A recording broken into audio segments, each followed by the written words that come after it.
Kur më 22 shkurt 2022 arrestua kryeinspektoria e mbrojtjes së territorit të Bashkisë Sarandë Romina Pulaj, qytetarët dhe bizneset menduan se më në fund do të ndalej zaptimi i hapësirave publike, ndërtimeve pa leje, rishfeteve dhe gjobave klienteliste, por zhgënjimi erdhi shumë shpejt, pas një periudhe të shkurtër me drejtues formal dhe pa peshë, të komanduar nga ish-kryebashkiaku Adrian Gurma. Në korrik 2023 drejtimin e inspektoriatit të mbrojtjes së territorit e mori një figurë edhe më problematike, Nasip Hoxha, i njohur për rekorde të errta abuzimi dhe korrupsioni. Gjatë 2 viteve në këtë post, Nasip Hoxha është denoncuar mbi 130 herë pranë kryetarit të Bashkisë Sarandë, Oltion Çaçi, por nuk është marrë asnjë mas ndaj tij. Përkundrazi, Nasipi jo vetëm që ka vazhduar në detyrë, por është bërë edhe më i fuqishëm. Lejon ndërtimin e pallateve dhe vilave pa leje, shtesa hotelesh, zaptimin e trojeve shtetërore, prerjen e pembe në parqe publike, ngritjen e kioskave në trotuare dhe plazhe publike, të gjitha me letra të falsifikuara ose fare pa dokumente. Nuk mungojnë as rastet kur janë marrë rishfete për të toleruar ndërtimet e paligjshme.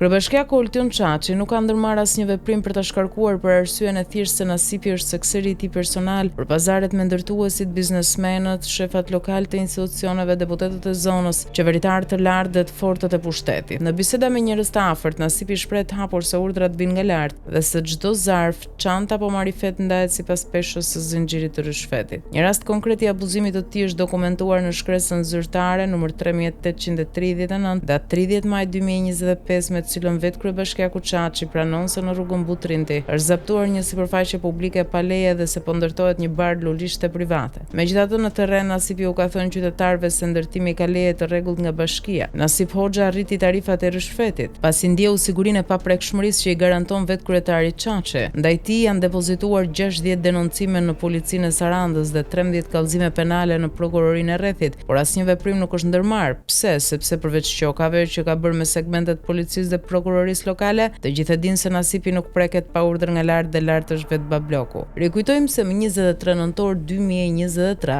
vetëm 4 muaj pas emërimit, Nasip Hoxha u arrestua për shpërdorim detyre, lejim ndërtimesh pa leje, falsifikim të raporteve të kontrollit të territorit dhe marrje rishfeti. Por edhe kjo histori mbyllet me një farsë, ai u sumur papritur, siguronte një epikrizë të rreme për sëmundje të rëndë dhe pas vetëm 21 ditësh në paraburgim u lirua me detyrim paraqitje. Bashkia Sarandë jo vetëm që nuk e shkarkoi, por i pagoi edhe 21 ditët e arrestit si ditë pune, përpara se të bëhej drejtuesi i MT-s në Bashkinë Sarandë. Nasipi ishte drejtori paraburgimit të qytetit, nga ku u shkarkua dhe u kallëzua për futje droge, armësh të ftohta dhe celularësh në qelitet të paraburgosurve. Një skandal që u mbulua si shumë të tjerë në Sarandën e pushtetit të lidhur me krimin. Më 13 mars 2024 u arrestuan 3 inspektorë të IMT-s, Viktor Qesari, Oltin Durmishi dhe Tonin Simoni, për marrje rishfeti dhe lejim ndërtimesh të paligjshme.